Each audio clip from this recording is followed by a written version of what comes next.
تو آپ کے پورے خاندان کو بچاؤں گا مگر آپ کی بیوی کو نہیں یہ ہلاک ہوگی اسی عذاب. تو قرآن کے اب الفاظ دیکھیں. لوط علیہ السلام کہہ رہے ہیں کہ ہمیں رغبت ہی نہیں ہے عورت میں. تو قرآن کے الفاظ دیکھیں کہ اللہ تعالیٰ نے خوبصورت لڑکے بھیجے, یعنی فرشتے بھیجے خوبصورت لڑکوں کی شکل میں. وہ فرشتے پہلے ابراہیم علیہ السلام کے پاس آئے, حضرت ابراہیم نے ان کو پہچاننے سے انکار کر دیا, وہ تو جانتے نہیں تھے, وہ کیونکہ انسانی شکل میں آئے تھے. ابھی وہ آ کے بیٹھے ہی ہیں, قرآن کہہ رہے فما لبث ان جاء بعجل حنیذ, کہ اچانک بھنا ہوا بچڑا لا کے ان کے سامنے رکھ دیا. حالانکہ جب کوئی مہمان گھر میں آتا ہے پہلے آپ پوچھتے ہیں بھائی کیسے آنا ہوا, کہاں سے آنا ہوا, اور خیریت, کھانا کھائیں گے, یہ پوچھتے ہیں نا. لیکن قرآن میں جہاں بھی یہ واقعہ بیان ہوا کہ وہ آئے ہیں انسانی شکل میں, ابھی بیٹھے ہی ہیں کہ بھنا ہوا بچڑا سامنے. یہ ابراہیم علیہ السلام کی سخاوت کو ہائی لائٹ کیا جا رہا ہے. سمجھ میں آ رہی ہے بات کہ بھائی ان کو یہ اندازہ ہو گیا ہے تو یہ اس علاقے کے نہیں, کیونکہ میں ان کو پہچانتا نہیں ہوں تو بھوک لگی رہی ہوگی, تو پوچھنے کی ضرورت نہیں ہے. ایسا نہ ہو تکلف میں منع کر دیں, بنا ہوا بچڑا فوراً سام. اور بچڑا, ہم بکرے کو روتے ہیں اور وہاں کیا ہوا, حالانکہ غریب سے ابراہیم علیہ السلام بچڑا لا کے رکھ دیا, لے وہی کھایا. ہمارے یہاں کیا ہوتا ہے, ایک صاحب کہنے لگے میں گیا اپنے رشتہ داروں کے گھر, انہوں نے کہا آپ نے کھانا کھا لیا ہے, انہوں نے کہا ہاں. میں نے کہا نہیں, کہنے کھایا ہوتا تو چائے پلاتا آپ. کہنے کھانے سے بھی گئے اور چائے سے بھی, کھانے سے بھی گئے اور چائے سے بھی گئے. اچھا خیر, تو فما لبثا, ابھی ٹھہرے ہی نہیں ہے کہ بنا ہوا بچڑا سامنے لا کے رکھ دیا. فلما رأى أيديهم لا تصل إليهم, جب دیکھا کہ ان کے ہاتھ اس کی طرف بڑھتے ہی نہیں ہیں. بھائی جب ایسی چیز سامنے لا کے رکھی جاتی ہے اتنی مزے کی, تو تین حالتیں ہوتی ہیں. یا تو آپ کو بھوک لگ رہی ہوتی ہے تو آپ کھاتے ہی ہو پیٹ بھر کے یار. دوسرا, آپ کو بھوک نہیں بھی لگ رہی ہوتی تو پھر بھی آپ کہتے ہو اتنی مزے کی چیز ہے, چارنے والے تو لے لو. اور اگر پھر بھی دل نہیں کر رہا تو آپ میزبان کی محنت کی قدر کر کے کھاتے ہو کہ اس نے اتنی محنت سے بنایا, ایک نوالا بھی نہیں کھاؤں گا تو اس پہ کیا گزرے گی. لیکن قرآن کہہ رہا ہے کہ ذرہ برابر بھی ہاتھ نہیں بڑھائے. اب ابراہیم علیہ السلام خوف زدہ ہوئے کہ یہ تو بالکل بھی ہاتھ نہیں بڑھا رہے, کہ دشمن تو نہیں ہے, یہ کیا ہے. اس لیے کہ اس زمانے میں دستور تھا کہ جو جس گھر میں کھانا کھا لیا کرتا تھا پھر وہاں سے دشمن کبھی نہیں کھانا کھاتا تھا. وہ کہتے یار ہم جس پلیٹ میں کھانا کھائیں اسی میں چھید کریں, یہ کیسے ہو سکتا ہے, ہم تو لڑنے کے لیے آئے ہیں نا, تو ہم کھانا کیوں کھائیں. ہمارے یہاں کھاؤ پیو تمیز سے بیٹھ کے پھر اس کی جیب سے بٹوا نکال کے چلے جاؤ. ایسا ہی ہوتا ہے. بعض دفعہ مہمان گھر میں آتا ہے, اس کھائے گا پیے گا رات گزارے گا اور درازوں میں گھس کے چیزیں نکال کے نکل لے گا یہاں سے. ایسا بھی ہوتا ہے. تو اب ابراہیم علیہ السلام خوفزدہ ہو گئے کہ یہ کوئی نقصان پہنچانے آئے ہیں, اجنبی ہیں, اس علاقے کے بھی نہیں ہیں, پتہ نہیں کیا مجھے نقصان نہ پہنچا دیں.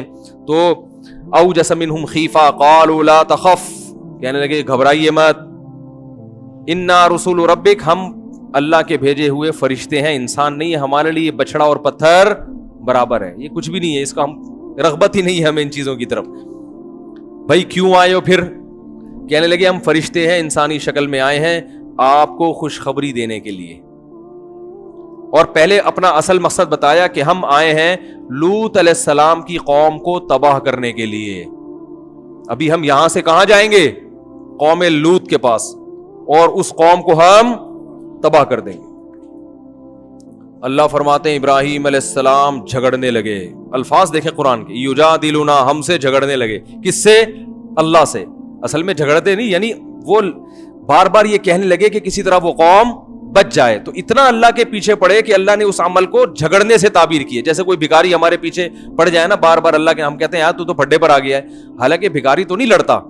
تو ابراہیم علیہ السلام کے دل میں ایسا جذبہ پیدا ہوا کہ کسی طرح یہ قوم تباہی سے بچ جائے. تو پھر کہنے لگے اس میں تو قوم لوط بھی ہیں اور اس میں تو ان کے اہل و عیال بھی ہیں. اللہ نے فرمایا نحن اعلم بمن فی, ہمیں پتہ ہے کون کون ہے, کس کو بچانا ہے, آپ اس کی فکر نہ کریں. ان ابراہیم لأواہ حلیم, اللہ فرماتے ہیں ابراہیم بڑے نرم دل اور بہت زیادہ برداشت کرنے والے تھے. وہ چاہ رہے تھے کہ قوم تباہ نہ ہو. پھر بشارت دی گئی ان کو کہ ہم آپ کو بھی ایک خوشخبری دینے کے لیے آئے ہیں, اور وہ خوشخبری کیا ہے کہ اللہ آپ کو اولاد دے گا. وہ اولاد کون ہوگی؟ اسحاق. پیغمبر ہوں گے, اور اسحاق کے پھر اولاد ہوگی یعقوب. یہ دونوں, آپ کا بیٹا بھی پیغمبر اور آپ کا پوتا بھی پیغمبر. آپ جب ابراہیم علیہ السلام کو یہ خوشخبری سنائی تو آپ کی جو زوجہ تھیں حضرت سارہ, وہ بوڑھی ہو چکی تھی, وہ بوڑھی ہو چکی تھی, جو آپ کی پہلی بیوی تھی. وہ دروازے کے کنارے پہ کھڑی ہوئی تو فسکت وجہہا, انہوں نے اپنا ماتھا ایسے کر کے, جیسے بوڑھی عورتیں نہیں ہائے ناس, اور کہنے گے یا ویلتا, ہائے بدبختی, ہائے تیرا ناس ہو, ایسے کہتے ہیں نا, ارے ناس ہو تیرا, کیسی باتیں کر رہے ہیں, الیدو, میں بچہ جنوں گی, وانا عجوز, میں بالکل بڈھی ہو گئی, وہذا بالی شیخا, اور یہ والا میرا میاں, اشارہ کر کے کہہ رہی, اور یہ میرا میاں جو بوڑھا ہو چکا ہے, یعنی کیسی باتیں کر رہے ہو. تو فوراً فرشتوں نے کہا اتعجبین من امر اللہ, تمہیں اللہ کے فیصلوں پر اعتراض ہو رہا ہے, تعجب ہو رہا ہے. رحمت اللہ وبرکاتہ علیکم اہل البیت, کہ اے گھر والو تم پر اللہ کی رحمتیں اور بہت ساری برکتیں, تم عام لوگوں کی طرح نہیں ہو, تم نے توحید کے لیے قربانیاں دی, تم نے ہجرت کی ہے بھائی, اور یہ میرے خلیل ہیں, تو تمہارے اعمال ایسے ہیں کہ تمہارے سامنے ایسا ہو جانا یہ کوئی اچھمبے کی بات نہیں ہے.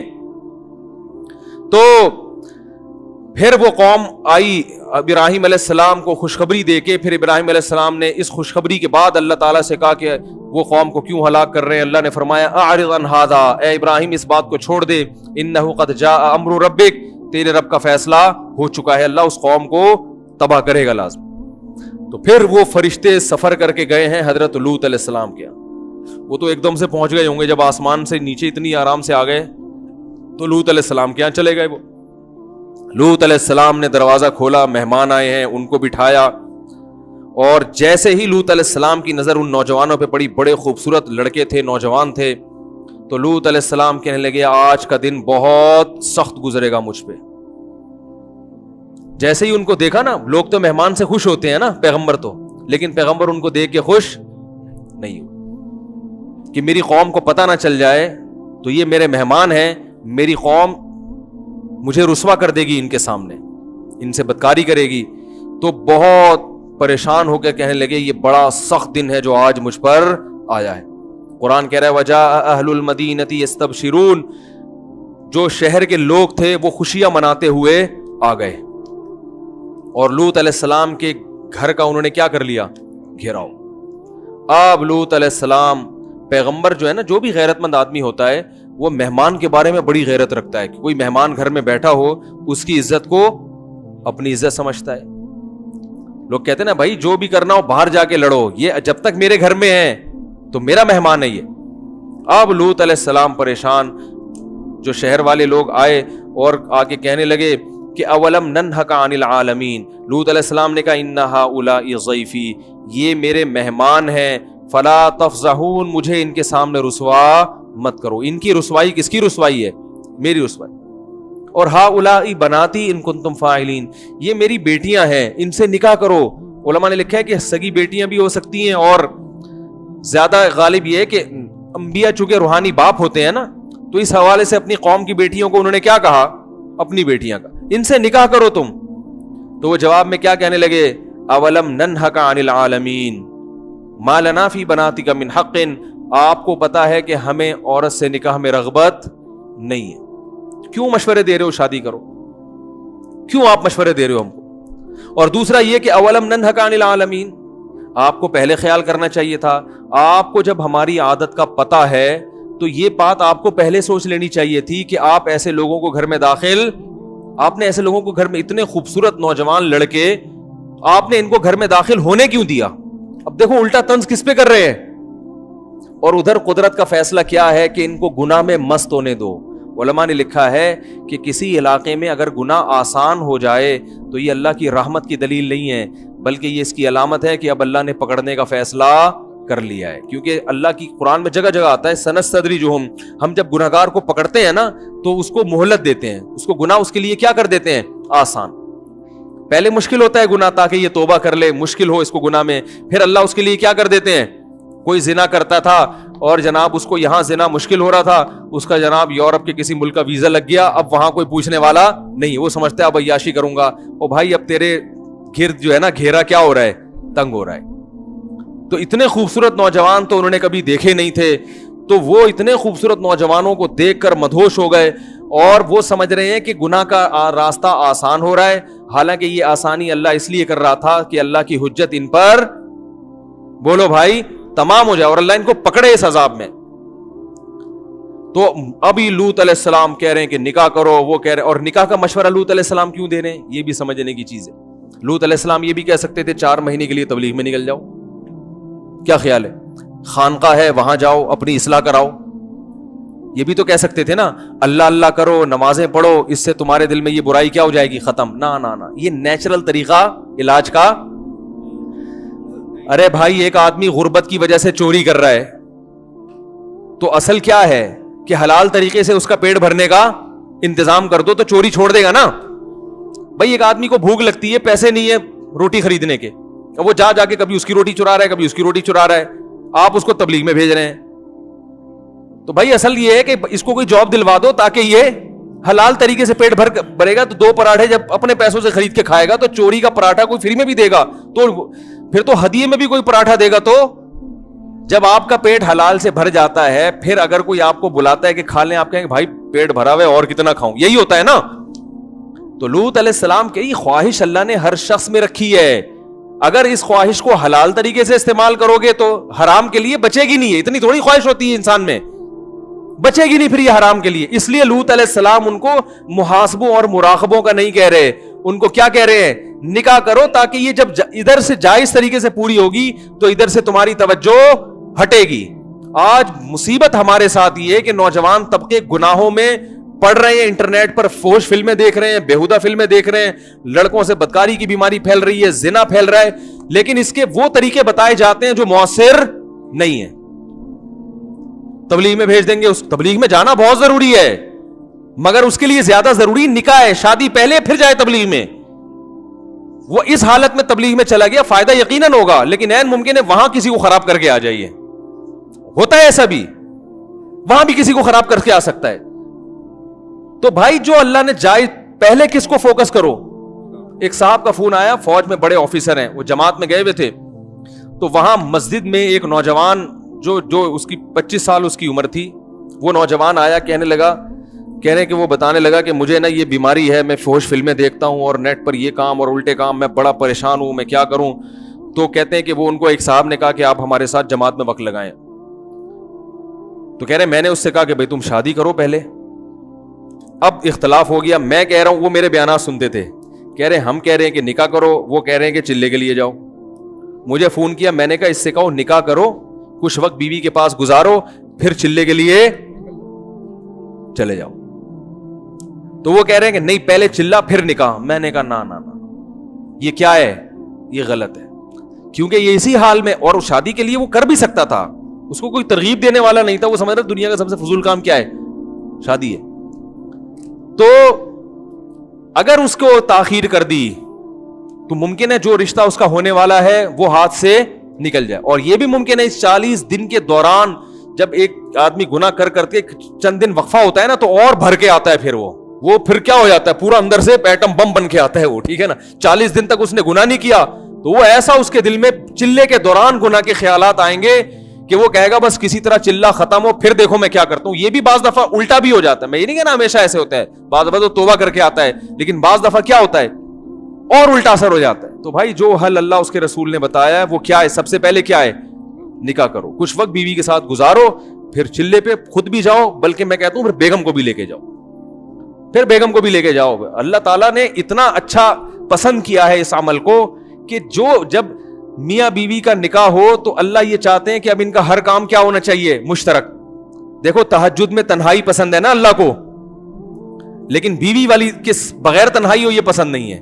حدیث میں آتا ہے اللہ اس شخص کو دیکھ کے ہنستے ہیں جو رات کو آخری حصے میں خود بھی اٹھتا ہے اور اپنی بیوی کو اٹھاتا ہے, وہ نہ اٹھے تو غالباً پانی کی چھینٹیں مارنے کا ہے نا, پانی کی چھینٹیں مار کے اس کو اٹھاتا ہے, اور وہ دونوں ساتھ مصلے پہ کھڑے ہو کر نماز پڑھتے ہیں. اور اس عورت کی کو بھی دیکھ کر اللہ ہنستے ہیں. یہ ہنسنا کنایا, بہت زیادہ خوش ہوتے ہیں کہ جو تہجد کے لیے اٹھتی ہے اس کا میاں پڑا ہوا ہے تو وہ اس کو بھی اٹھاتی ہے, وہ نہیں اٹھے تو پانی کی چھینٹیں مار کے اٹھاتی ہے, اور وہ دونوں مصلے پہ کھڑے ہو کر نماز پڑھ. حالانکہ تہجد میں تو تنہائی مطلوب ہے نا, اکیلے ہوں.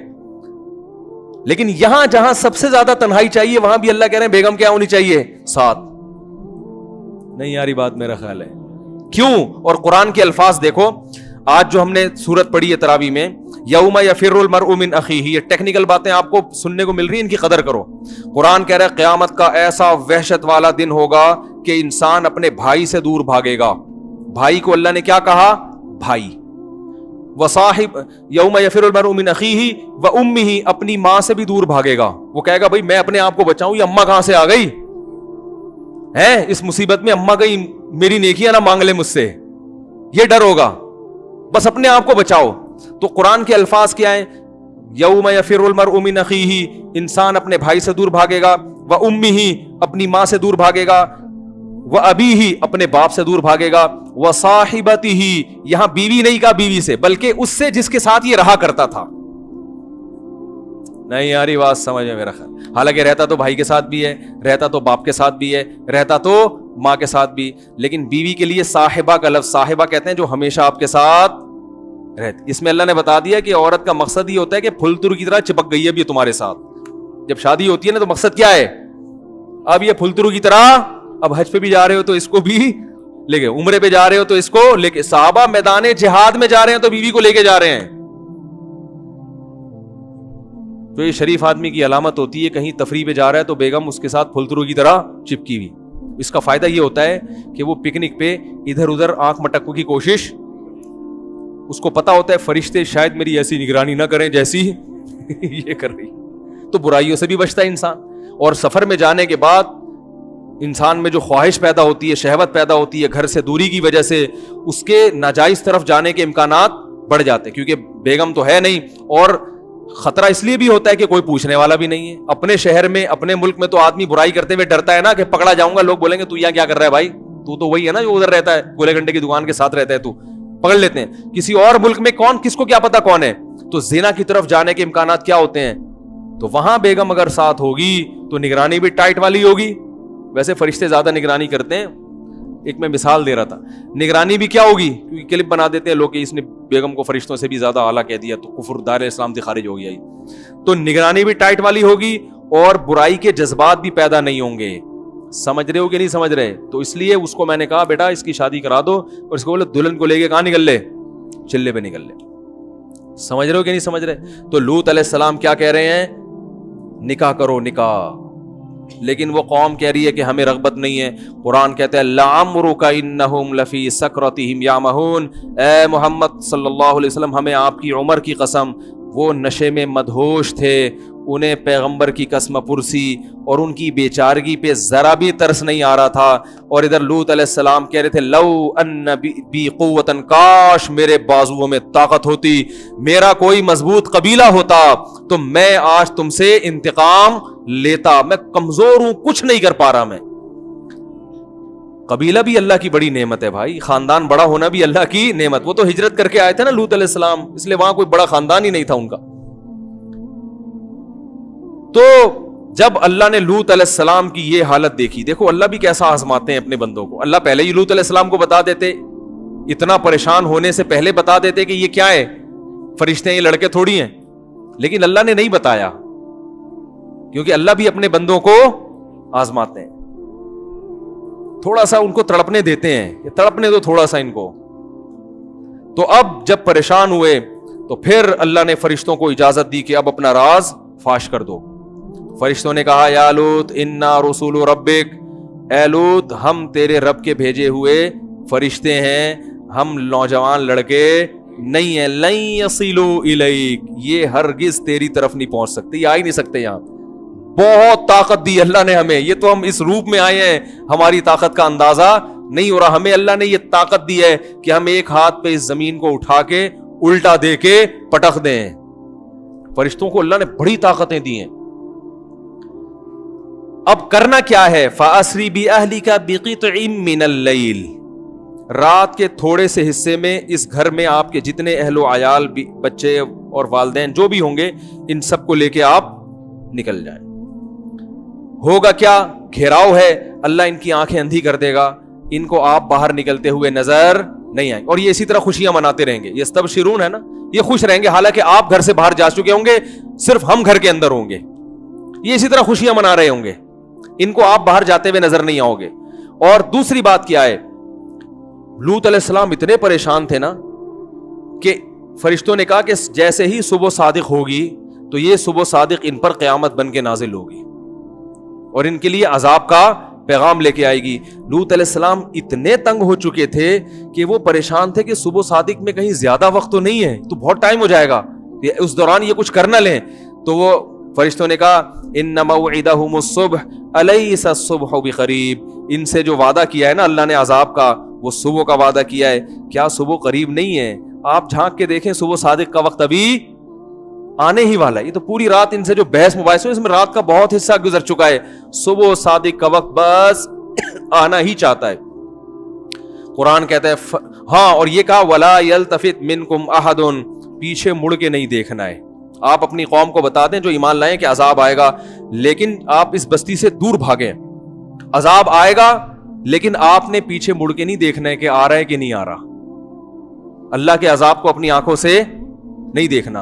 اور پھر بتا دیا کہ آپ کی بیوی بھی آپ کے ساتھ جائے گی, لیکن وہ پیچھے مڑ کے دیکھے گی کیونکہ اس کو شبہ ہے نا کہ پتہ نہیں آ رہا ہے کہ نہیں آ رہا.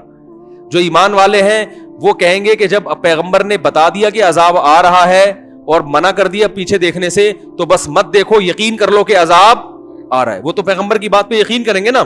لیکن جس کے دل میں شک ہوگا وہ کہیں گے ایک دفعہ تھوڑا سا گردن گھما کے دیکھ لو کہ ایسے ہی تو نہیں بھاگ رہے بلا وجہ, کچھ ہو بھی رہا ہے کہ نہیں ہو رہا. تو بیوی ہے وہ تو ساتھ تو رہے گی وہ شوہر کے, تو وہ اس نیت سے نکل آئی کہ بھئی جہاں شوہر جا رہے ہیں میں نے بھی وہیں رہنا ہے. لیکن وہ پھر اس نے کیا کیا, پیچھے مڑ کے دیکھا کہ عذاب آ رہا ہے کہ نہیں آ رہا. جیسے ہی پیچھے مڑی ہے ایک پتھر اس کے بھی سر پہ آ کے لگا اور وہ بھی وہیں ہلاک ہو گئی. اللہ کہتے ہیں ایسی پتھروں کی بارش برسائی ہے مسومۃ عند ربک, وہ ایک ایک پتھر پہ لکھا ہوا تھا کہ یہ کس کے سر پہ جا کے لگے گا. اور پھر کیا کیا ہے, پتھروں کی بارش ہونے کے بعد فرشتوں نے اس زمین کو اٹھایا. قرآن کہہ رہا ہے فجعلنا عالیہا سافلہا. کیا عجیب الفاظ ہیں, قرآن کی بلاغت ہے. فرمایا ہم نے زمین کے اوپر کے حصے کو نیچے کر دیا, ایسا زلزلہ آیا کہ سب ہلاک ہو گئے. اور پھر اللہ نے قرآن میں جب یہ آیتیں نازل کی تو قرآن میں بتایا کہ وَإِنَّكُمْ لَتَمُرُّونَ عَلَيْهَا, کہ تم جب تجارتی سفر کے لیے شام اور دوسرے علاقوں کے لیے جاتے ہو تو لوط علیہ السلام کی بستی کے کھنڈرات آج بھی تمہارے قریب سے گزرتے ہیں. آج تک اس بستی کے کھنڈرات کے نشانات میں نے باقی رکھے ہوئے. پوری قوم کو اللہ نے ہلاک کر دی. اور لوط علیہ السلام اس قوم سے کہتے تھے انی لعملکم من القالین, تم جو یہ گندا عمل کر رہے ہو گواہ رہنا اس پر کہ میں اس عمل پہ خوش نہیں ہوں. اس سے پتہ چلتا ہے کہ جب آپ برائی دیکھیں تو برائی اگر آپ چھڑوا نہیں سکتے تو کم از کم برات کا اعلان کر دیں کہ بھائی یہ آپ کا ہیڈک ہے, ہم اس عمل کو پسند نہیں کرتے. میرے پاس ایک شخص کا فون آیا کہ یو کے لیے مجھے ویزا مل رہا ہے, لیکن ویزے میں شرط یہ ہے کہ اپنے آپ کو گے لکھوانا پڑتا ہے. میں ہوں نہیں لیکن جھوٹ موٹ لکھوا سکتا ہوں. میں نے کہا میرے بھائی اول تو ہمیں جو معلومات ہیں وہ یہ کہ صرف لکھوانے سے کام نہیں چلتا. وہ باقاعدہ ٹیسٹ کرتے ہیں کہ خاندانی بے شرم یا بغیرت ہے یا نہیں ہے. وہ ٹیسٹ سے اندازہ لگاتے ہیں کہ جھوٹ تو نہیں بولا. اور میں نے کہا ایسی بات جھوٹ موٹ لکھوانا بھی غیرت کے, یہ تو اگر کوئی ہو بھی تو بھی یہ کہے کہ میں نہیں ہوں. نہیں یاری بات, یہ کوئی فخر کی چیز تھوڑی ہے. اگر آپ نے اللہ نے اگر چوری کی, لوگ آپ سے پوچھیں آپ چور تو نہیں ہیں, آپ کہیں الحمدللہ میں تو خاندانی چور ہوں ماشاءاللہ, یہ تو اللہ کا بڑا فضل ہے. بھائی چوری کی بھی ہے تو اپنے گناہ کو چھپائے نا. بھائی ALP 813 ٹینکر کھڑا ہوا ہے, یہ ہٹا دیں. کسی کی گاڑی کھڑی ہوئی ہے, وہ ٹینکر کی وجہ سے وہ گاڑی نہیں چلا پا رہے. تو آپ بتاؤ, شریعت میں گناہ کو چھپانے کا حکم ہے نا, اپنے گناہ پہ کو بھی چھپانے کا حکم ہے. اگر آپ نے زنا کیا اور کوئی آپ سے پوچھتا ہے آپ نے زنا تو نہیں کیا, اسلام میں اجازت نہیں ہے بتانے کی کہ ہاں میں نے کیا ہے. آپ بولو بھائی تم کیوں پوچھ رہے ہو, تم کون ہوتے ہیں پوچھنے والے. یہ بھی نہ کہیں کہ میں نے نہیں کیا اور یہ بھی نہ کہیں کہ میں نے کیا ہے. اب یہ بھی نہ کیوں نہیں کہیں کہ میں نے نہیں کیا, اس لیے کہ ہمارے حضرت سے کسی شخص نے پوچھا کہ وہ مجھ سے بار بار پوچھ رہا ہے کہ تم تہجد پڑھتے ہو. تو حضرت نے فرمایا آپ اس سے بولیں کہ تمہیں کیا ضرورت ہے مجھ سے پوچھنے کی میں پڑھتا ہوں کہ نہیں پڑھتا ہے. اس لیے کہ آج وہ پوچھ رہے تہجد پڑھتے ہو, آپ کہیں گے ہاں پڑھتا ہوں. وہ کہے گا کبھی کسی کوئی بدکاری تو نہیں کسی سے. تو اگر بالفرض آپ نے کی ہوگی تو آپ کہیں گے کیوں پوچھ رہے ہو, کہیں گے اچھا جب تہجد کا پوچھ رہا تھا تو اس وقت تو بتا دیا تھا. آپ لوگ کی جب سمجھ میں نہیں آ رہا تو اس کی کہاں سمجھ میں آئے گا. بھائی وہ کہے گا جب تہجد کا پوچھا تو آپ نے بتایا ہاں پڑھتا ہوں, اور جب میں نے پوچھا کہ کوئی الٹا کام تو نہیں کیا زندگی میں, تو اب آپ کہہ رہے ہو مجھ سے کیوں پوچھ رہے ہو. تو اصول یہی ہے کہ کوئی اچھائی کا پوچھے یا برائی کا. جو آپ کا پرسنل معاملہ ہے وہ کسی کے سامنے شو کرنے کی اجازت نہیں ہے. علماء نے یہاں تک کتابوں میں مسئلہ لکھا ہے کہ اگر حکومت نے آپ کو بلایا, بادشاہ نے, اب تو حکومت تو یہ کام کے لیے نہیں بلائے گی آپ کو, ان کو تو اس سے کوئی فرق نہیں پڑتا آپ کیا ہیں. پہلے بادشاہ کیا کرتے تھے, وہ سمجھتے تھے کہ برائی ختم کرنا ہماری ذمہ داری ہے, تو وہ بعض دفعہ بندے کو بلا کے پوچھتے تھے تم نے زنا تو نہیں کیا. اگر وہ کہتا تھا کیا ہے تو پھر اس کے کوڑے لگاتے تھے. تو علماء نے لکھا ہے اگر بادشاہ کو اس قسم کی کوئی خارج کی بیماری ہے, کوئی گواہ ہے نہیں, کوئی یا تو ہونا کہ لوگوں نے گواہی دی ہو, خود سے آ کے لوگوں سے تفتیش کر رہا ہے کہ بھائی تم نے یہ تو نہیں کیا, تو علماء نے یہاں تک لکھا ہے کہ اس شخص کے لیے جھوٹ بولنا جائز ہے. وہ کہتے میں نے نہیں کیا, اس لیے کہ بادشاہ کو اتنی لوگوں کے اندر گھسنے کی اجازت نہیں ہے کہ جا کے خود سے پوچھ رہا تو نے چوری تو نہیں کی, تو نے یہ تو نہیں کیا, تو نے وہ تو نہیں کیا, اور پکڑ پکڑ کے لوگوں کے چترول لگاتا رہے. تو جب اللہ نے وہ گناہ چھپا دیا تو دوسرا کیوں اس گناہ کو ظاہر کرے.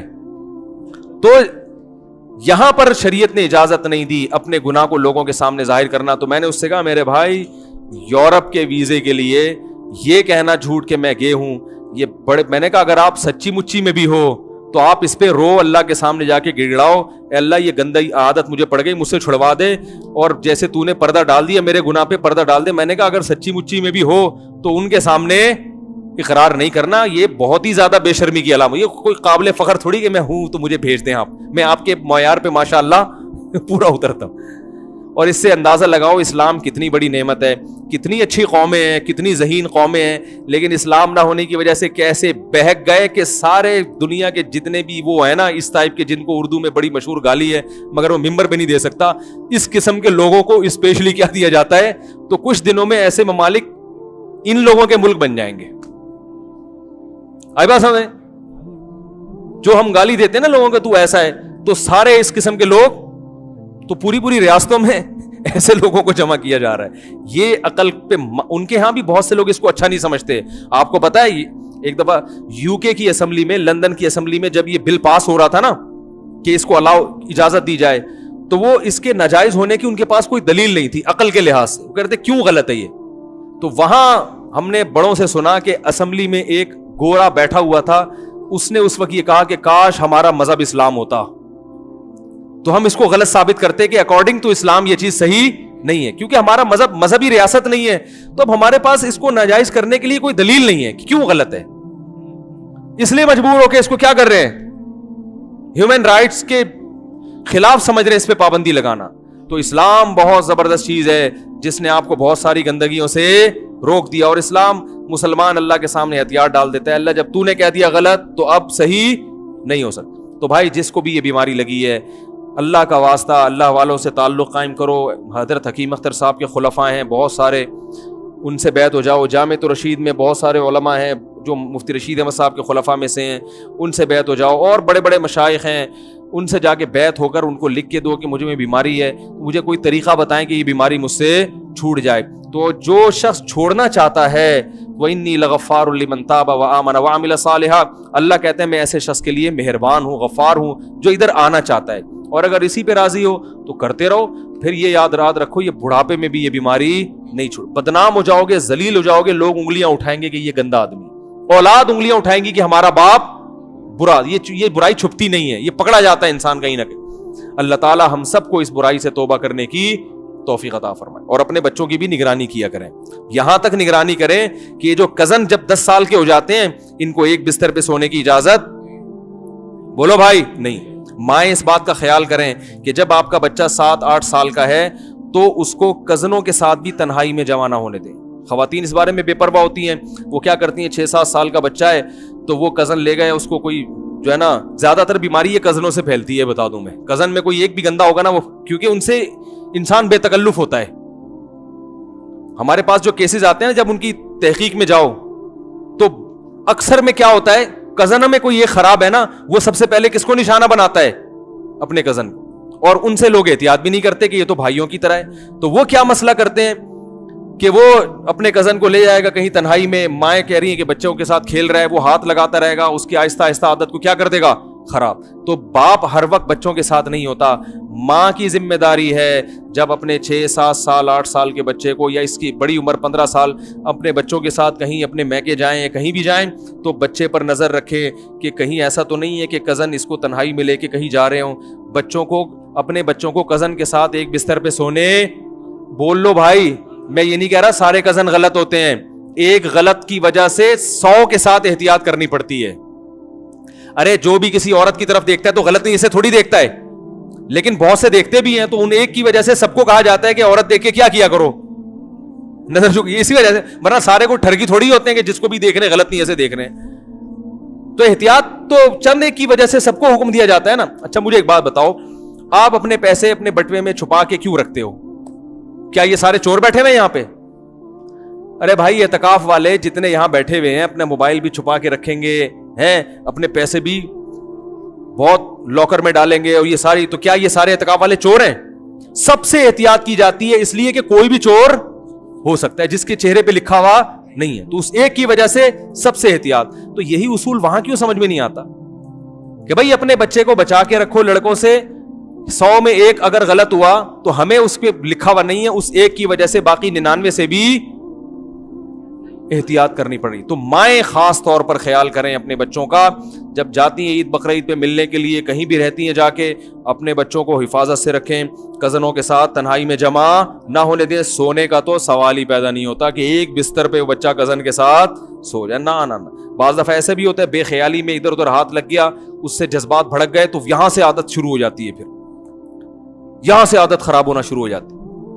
اور بہن کے ساتھ بھی بچے کو ایک بستر پہ سونے نہ دیں.